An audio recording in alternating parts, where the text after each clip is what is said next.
We all know about the various Unicrons that were set to be released but never were back in the day. But how about I let you guys know what my favorite, coolest, never to be released bots were? We're going to talk about that. I'm going to go on a little bit of mini-rant, and we're going to announce our giveaway winner right now on Transformers Talk Raw.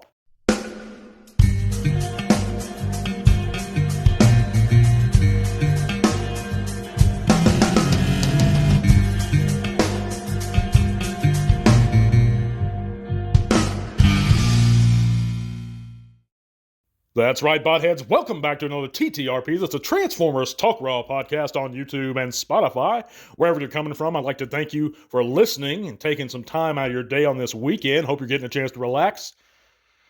But before we get into today's show, guys, let's go over a few things. If you haven't heard, you can click those various links in the description below. It's going to lead you to all kinds of cool stuff, including our Facebook group, where you can come there, share your own channels or pages, chat bots with us. We'd be thrilled to see you guys there. So click that link. Come say hi. We'd be glad to have you join our community on Facebook. You also follow T-Talk Raw on X. Help support the channel on Patreon. That $1 or $3 a month, if you're able to, will go a huge way into seeing our giveaways continue, guys. And like I said last week, from now on, next month, our giveaways are going to be reserved just for patrons, guys. We only have a couple of them now, but if you like the content, you want to, and you're able to, that $1 a month is going to give you a great shot at a cool figure, and you're going to have a couple other little perks too for our patron supporters. But if you consider, but either way, I appreciate you guys coming in and listening. Let's get right into it, guys. Of course, we know about the old Unicron prototype from back in the day that were going to be released. Was going to have a microphone included, I believe, and it looked really cool for the time, but it was never released because of costs. And they had even other versions of Unicrons over the years set to be released, but they weren't. But these are some of the other cool figures I thought you might not have heard of, and some you may have heard of, but some of my favorites that I really wish we would have gotten. Of course, one of them is going to be that G1 RC that was set to be released back in '86. And I thought the vehicle mode of this figure actually looked fantastic. Of course, we see it. I believe it's a mock-up or prototype of the figure. I thought the vehicle mode looked better than a lot of the stuff we got today. Of course, the robot mode, it's G1, so those stylistically, it's going to be a little wonky. But it put this thing in the right color scheme, though, and I think it would have fit in any G1 collector's collections back in the day, or even today. One of my favorites, though, that I've recently just discovered, this unreleased G1 Double Pretender that was this giant spider monster. And of course, he was not given a name.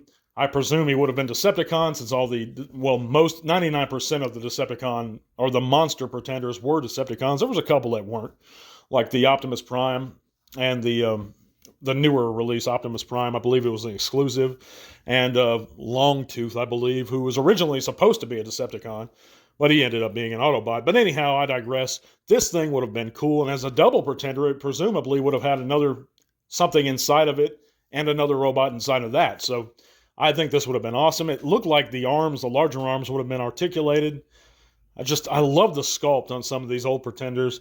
This one is no exception. I think, and I stand by these words, they're some of the best sculpts in a pre-McFarlane era, period, in toys. If you look at the detail that went into Skullgrin's original shell, it was just breathtaking, or Iguanus, for example. But moving on, we also have this G1 unreleased triple changer called Drop Shot. Of course, that was a test name, not really a working name. But this thing turns from robot to jet to dragon and back, and I think he would have fit in very nicely, of course, with the other G1 triple changers. Of course, we don't know whether he would have been Autobot or Decepticon, but this thing actually looked pretty neat. I would have loved to have seen this produced.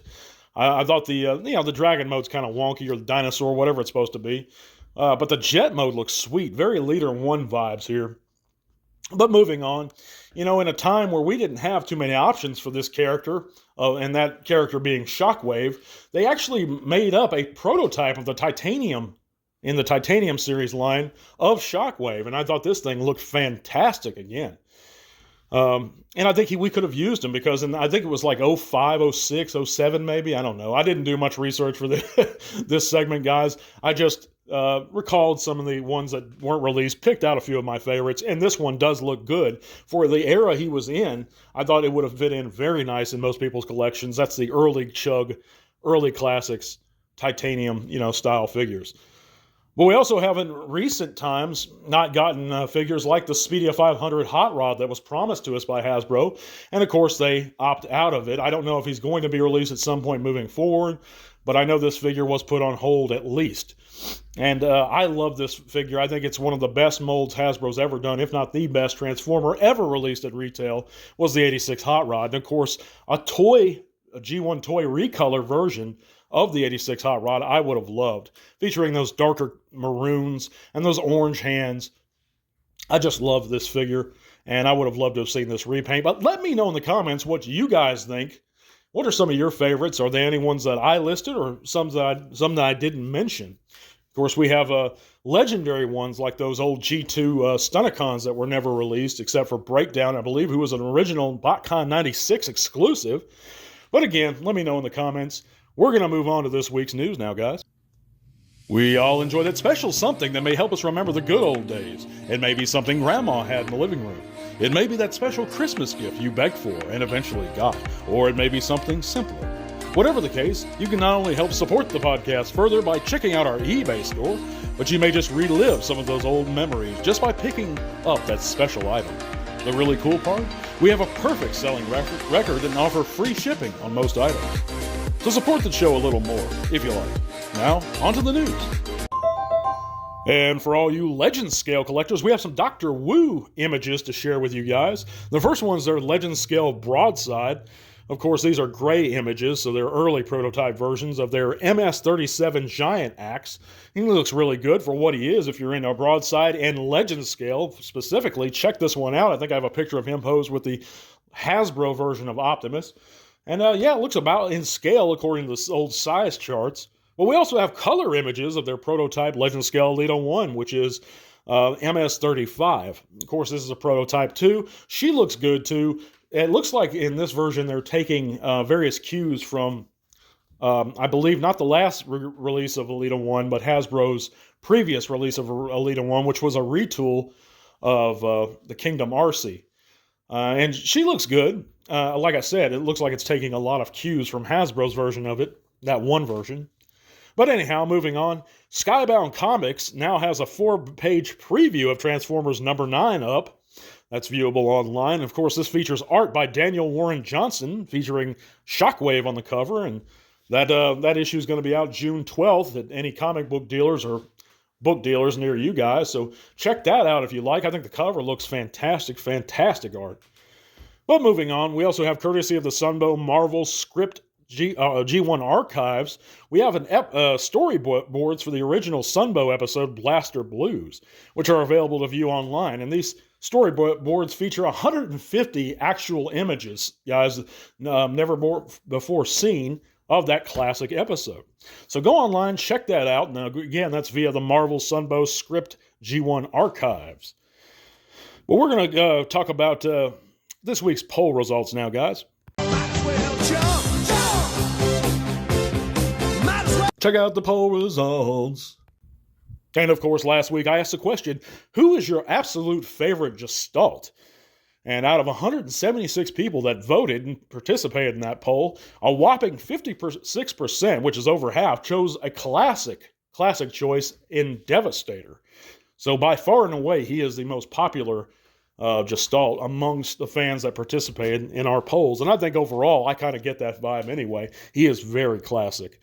And actually, who came in second was kind of more of a tie between Predaking, who was one of my poll options. Of course, I'm only able to give 4 options in the channel tab here on YouTube. But I believe Predaking was actually tied with Menasor. So Predaking would be my personal favorite because I just think he's awesome. But I also love one personally that wasn't really mentioned by anyone or even featured in our poll, and that's Rail Racer, the RID train bots. I thought that was a fantastically designed Gestalt as a toy, as a figure. I just think he was one of the best. But yeah, if you, check out our poll. We have one every week, guys. I encourage you guys to participate. It's really cool. It just gets the opinions of the fans, and I'd like to hear your guys' thoughts on things. We're going to announce our giveaway winner right now. And remember, guys, I appreciate you, every one of you who participated. There weren't too many entries. There's about 20 or so. But patrons, of course, got double the entries. But, and I chose the winner randomly, of course, and this is somebody who's never won before. It's Crystal D. So congratulations, Crystal D. You can reach out to me on X or email me at ihsanthecursed@yahoo.com. That's IHSANTHECURSED at yahoo.com. I'll do a short confirmation to figure out it's you, and I'll get your figure shipped out to you sometime this coming week. But if you didn't win, guys, again, thank you so much for participating. We have a giveaway every month or all the time. So, and if you'd like to participate moving forward, like I said, just toss in that buck, and you're automatically entered to win or to be entered in our giveaways moving forward. But either way, guys, I digress. Thank you so much for listening to this 177th segment we have here on YouTube and Spotify. Your support has meant the world to me, guys. You know, I know we all love Transformers, and that's the point of this show, is to share our love of Transformers with each other and to move forward. There is one bit of news I'd like to get into, guys, that I actually forgot about. And we have a Transformers 1 exclusive figure reveal. And this features a Quintesson High Commander. And I wanted to touch on this point before I go. This is the mini-rant I was referring to. You guys know, or maybe you don't know, how much when the Transformers 1 trailer initially dropped, I lambasted it. I mean, I downed it for a lot of reasons. You can go back a couple segments ago and listen to that. My reasons why I stated at the time to boycott Transformers 1. Well, this figure actually gives me a lot of hope, you know, and I still have problems with it. It doesn't remedy all my woes about Transformers 1, but it does help alleviate some of them. I didn't know that the Quintessons were going to be featured in this film. The first trailer did not show the Quintessons. And to me, that brings a bit of honor to the history of the Transformers and what's come before it. And I think they've done a good job. And I don't want to step on my own toes here, but I think that's a step in the right direction. So I might actually give Transformers 1 a chance before I judge it. I might actually have to see the film. And I actually retract that boycott statement because I didn't know the Quintessons were going to be involved. And that means a lot to me because I'm an old G1er, and it's good to see the Quintessons there, at least in name only, or in spirit, you know. You know, like I said, I still have problems with the film, but that makes me want to retract my words and give it a chance. But anyhow, guys, let me know in the comments what you think. Are you excited for Transformers 1? We're going to be back next week, guys. If you didn't win, hang in there. Plenty more giveaways to come. God bless you guys, and to all are one. This podcast is made possible thanks to the support of great people like you. Thank you.